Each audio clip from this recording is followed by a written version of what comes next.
ফ্রান্সের বিপক্ষে শেষ বাঁশি বাজতেই শুরু হয় স্প্যানিশদের উৎসব।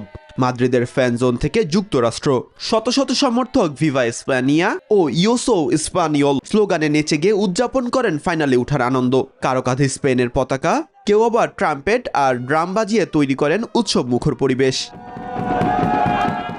যুক্তরাষ্ট্রের ডালাস স্টেডিয়ামের বাইরেও একই চিত্র। স্প্যানিশ সমর্থকদের বিশ্বাস, এই দলের সবচেয়ে বড় শক্তি কোনো একক তারকা নয়, বরং খেলোয়াড়দের ঐক্য ও দলগত ফুটবল। স্পেন ম্যাচটিতে আধিপত্য বিস্তার করেছিল। দলের শক্তি হলো খেলোয়াড়দের মধ্যকার ঐক্য। কারণ যদি তাদের মধ্যে একে অপরকে বিশ্বাস না থাকতো এবং যোগাযোগের সুযোগ না থাকতো, তাহলে আমার কোনো সন্দেহ নেই যে আমরা এই ম্যাচটি জিততে পারতাম না।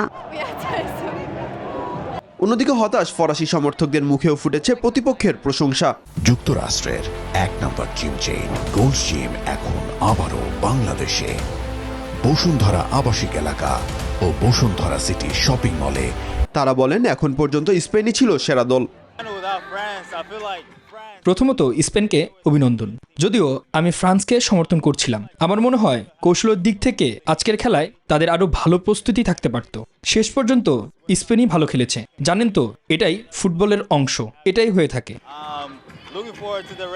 এদিকে আটলান্টার ফিফা ফ্যান ফেস্টেও স্পেনের জয় ঘিরে ছিল উচ্ছ্বাস। তবে সেখানে নজর ছিল দ্বিতীয় সেমিফাইনালের দিকেও।